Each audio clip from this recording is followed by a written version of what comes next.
and then there goes the future. Yep. Wow. Yeah, and along with the one world government is the whole money thing. Okay, just recently now with COVID, places are saying we need exact change because there's a coin shortage. Mm-hmm. Well, been hearing about that. There is no coin shortage, number one, but they're using that as an excuse. So now it's forcing people to use cards, credit cards. Yes, much more than cash, and ultimately that'll make it very easy to make a one world currency. Correct. If all the currencies fall, of course, the strongest of all currencies being the dollar. Mm-hmm. But if we can, and then there's other currencies that are based off the dollar. Mm-hmm. Then there are some currencies. England has gone back to being backed by gold. But if we can get these different currencies, not me. No. But if these different currencies can fall, the only way to protect them is to go digital Mm-hmm. and make it up. Yep. So whatever that digit, I say digital, so I'll Sure. put it in that terms, whatever that digit we say is worth today will be how it will be traded on a world Mm-hmm. market. So yeah, it's very easy to see how that one is going to happen. And of course, COVID also pushes it in another direction, and that is we've got stores that do not necessarily want you to come into them. Mm-hmm. So why don't you just order online Mm-hmm. and we can have it set by the curb for you, Mm-hmm. or order it online and we can have it shipped to you. Mm-hmm. Or if you're in a major city, and we're doing this right now, Mm-hmm. we have drones and we'll fly it to you and have it to you in an hour or so. If you're in a major city Sure. and do that kind of stuff. And so, but how are you going to pay for it? Yeah. Credit card. Credit card. Yeah. That's what you have Or to do. digital, Yeah. something of that nature. So it's here. Oh yeah. That's not future. No. That's here and now. Well, and all of these things I'm talking about are here. Yes. Okay. Every one of them that you mentioned. They're not here. I mean, they're not future. They're not here. future. They're here. They're things that are happening It's right what now. we do, and it's how it's happening. Yeah. Another one that I've seen is people's kindness or unkindness towards one another. And I remember reading in there where it says, people will be mean to one another. There'll be brother against brother. There'll be I read that out of the child NIV, and I think it said hate. Yes, hate. Yeah. And there'll be, child against parents and this is happening. I remember last holiday season, this was something that just really struck me.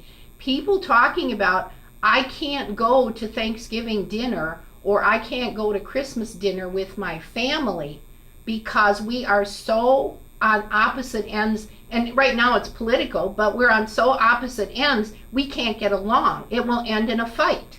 Mm-hmm. And just people's attitude towards one another. As an older person, I drive a little slower. I drive a little more carefully. I don't know how many times I've been honked at and flipped the finger at because I'm in somebody's way, and just common courtesy to one another, saying hello to somebody, saying good morning. It's become real scary to say, can I even talk to somebody as a stranger to say hello? How are you having a good day? Because you don't know if you're going to get your head bit off or if they're going to swing at you. Actually, Right.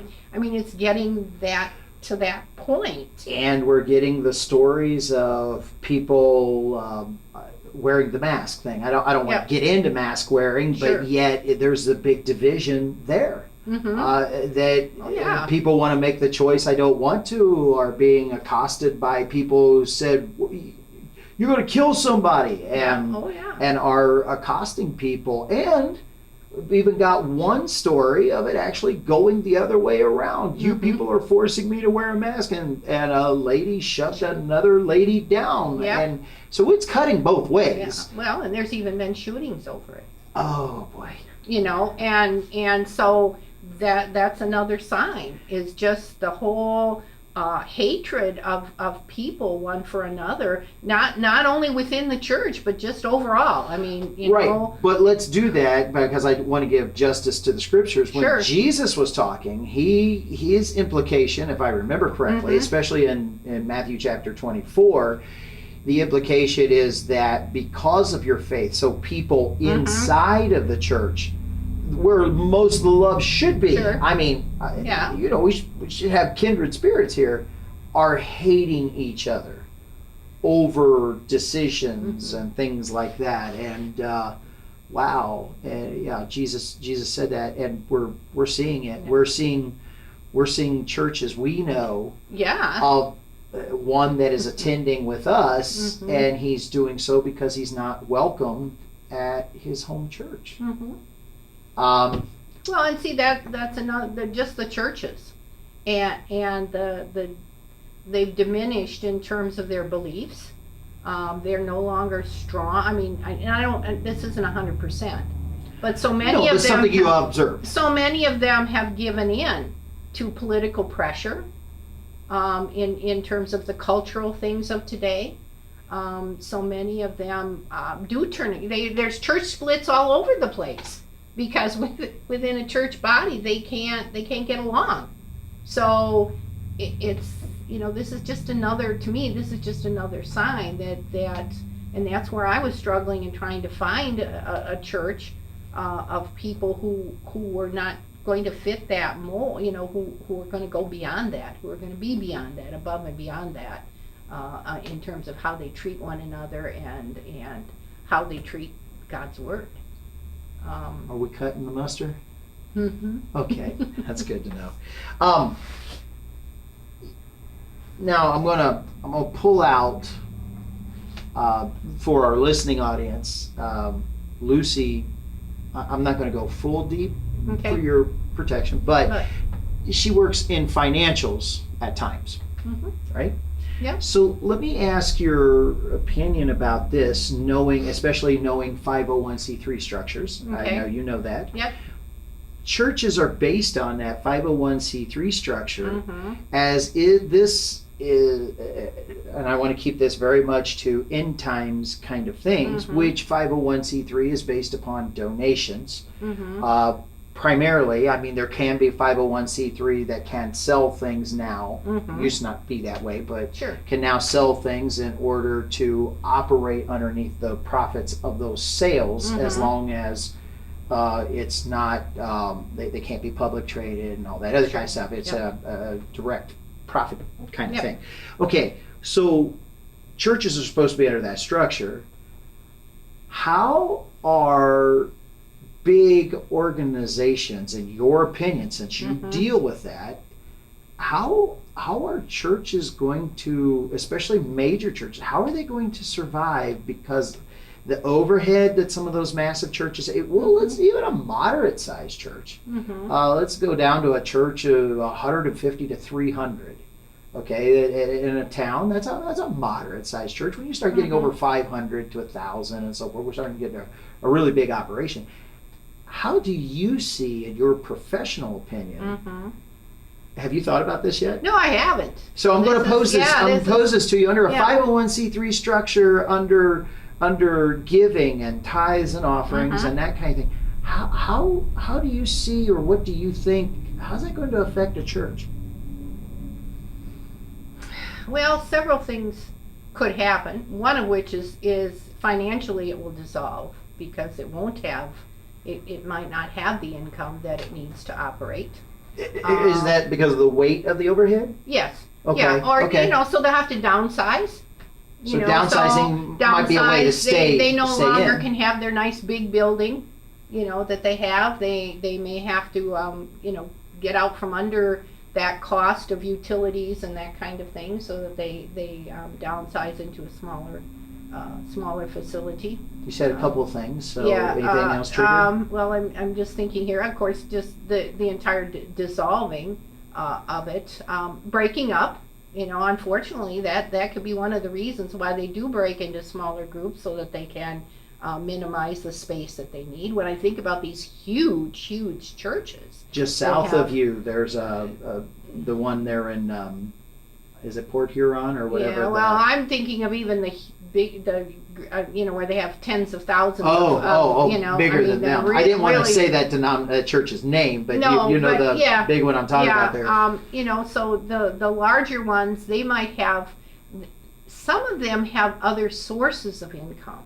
So they could be a 501c3 for their church operations, but they could be under an umbrella of another organization that over here they have some profit stuff going on. Mm-hmm. I don't know that for sure. Mm-hmm. I'm not speaking that I know that, but that is a possibility.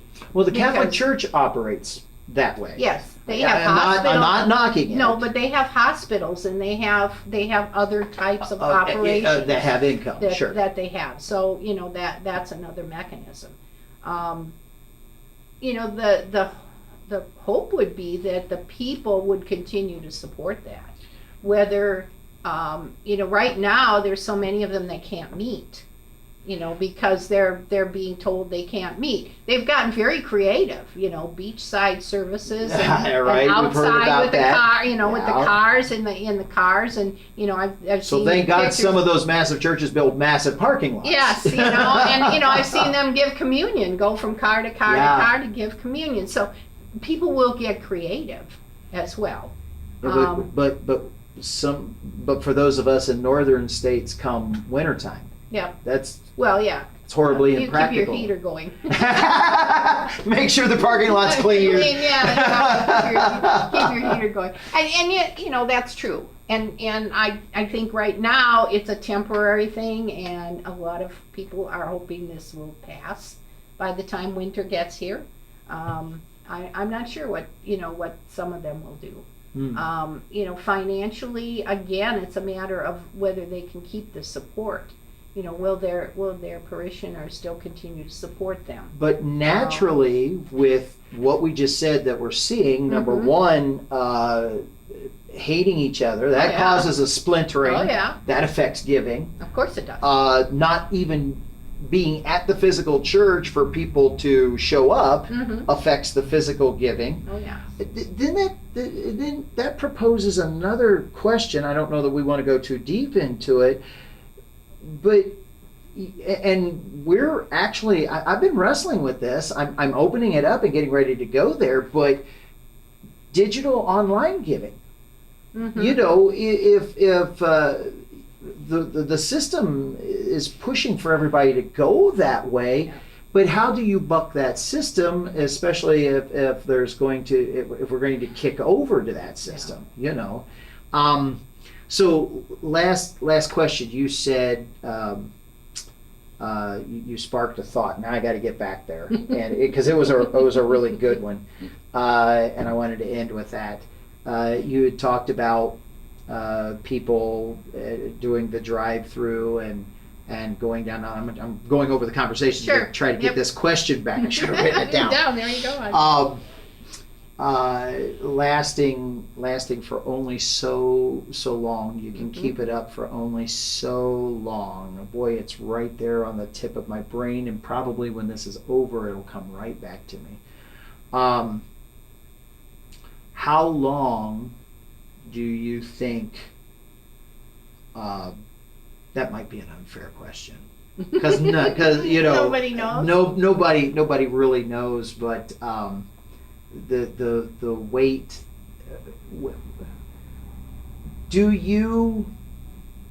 I don't know if you've ever given this a thought. Do you see the church just being a logical, surely from your professional point of view and dealing with finances, because you've dealt with organizations that have had to build up, and you've dealt with organizations that have had to break down. Yes. How long? And you were in the financials part of it. What are the key things that you would look for, or you would say after doing it for the years that you have done that? What would you look for and you would go, oh, they can't keep that up very long.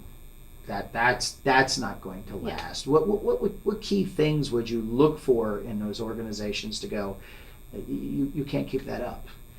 A couple things. I guess the word is unsustainable. Yeah. From a financial standpoint, you have to look at your operating costs. Okay, what does it take to operate on a day-to-day basis or a month-to-month basis? And what's your source of income? What is your income? What's your source of income? Is that source of income going to be affected, and how?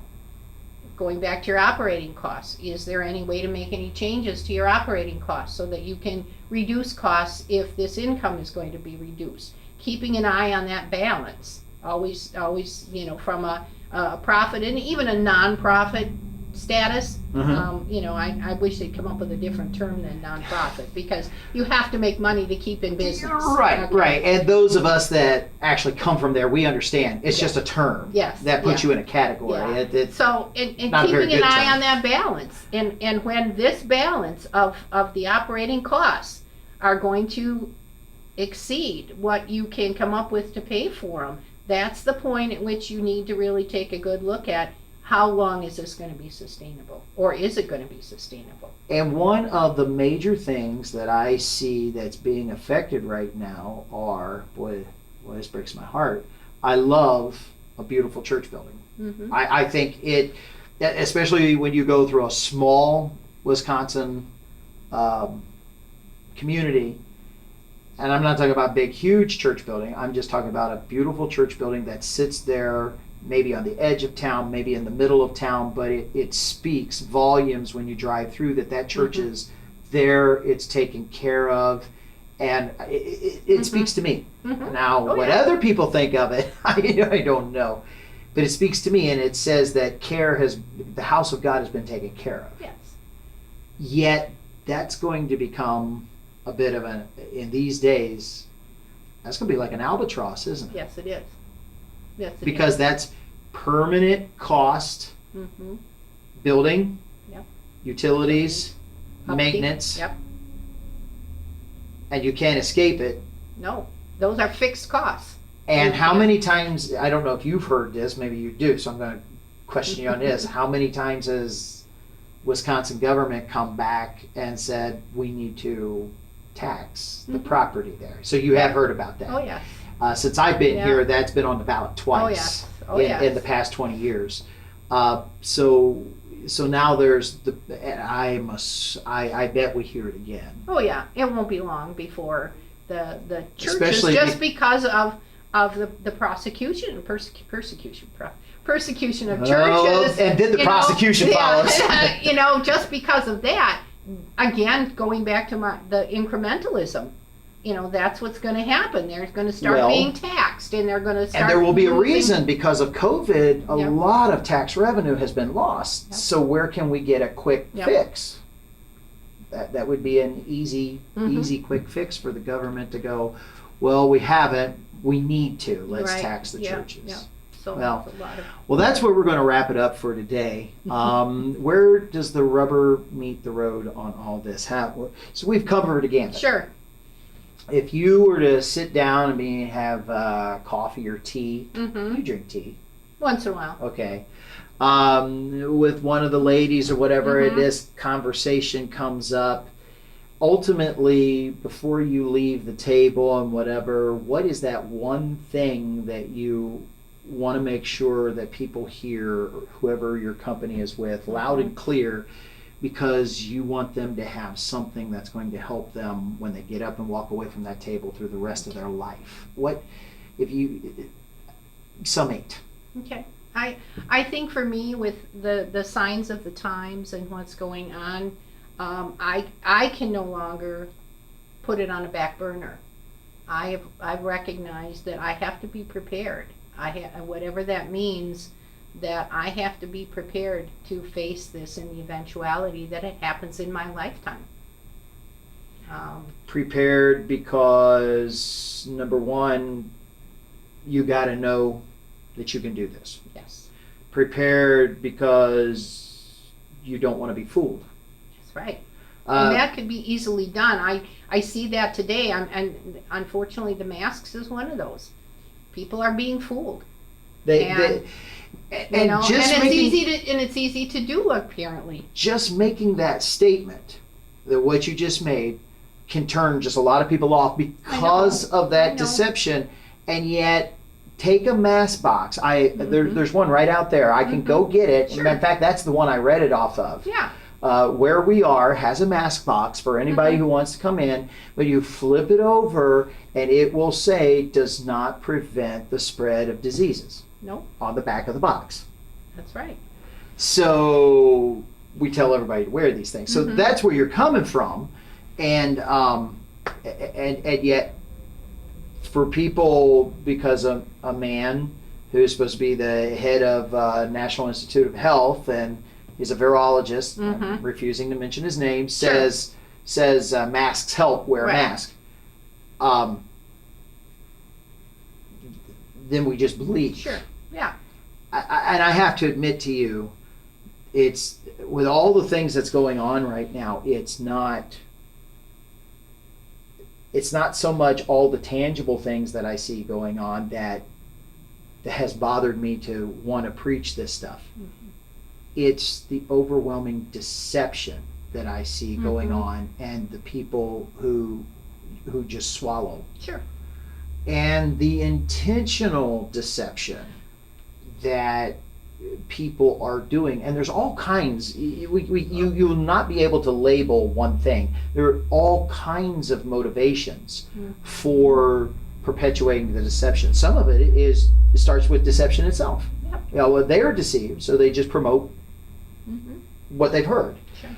And in other cases, there's insidiousness that is just behind real evil.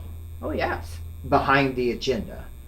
And there's an agenda, and so that's some of the other reasons for doing it. So that would be for a whole nother time. So being prepared, knowing what you're going to face, so that you can face it if it happens in the lifetime. If it doesn't happen in your lifetime, you come down and there's that day that you're feeling that through the natural processes of life, God's going to call you home. Will you feel that you've been duped to go through preparing yourself for such a thing? No. Why not? It's going to be so when that time would come, it's not going to be a waste, because there'll be so many blessings to come out of it.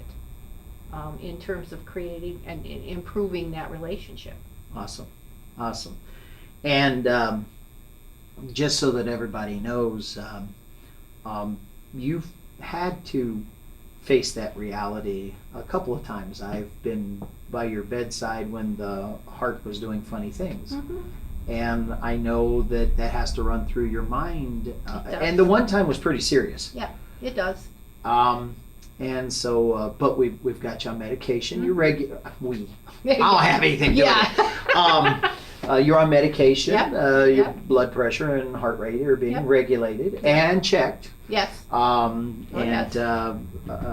you seem to be doing well these days. You got good color. Yep. Thank you. Thank you for joining us today. This is where we're going to wrap it up, where the rubber meets the road.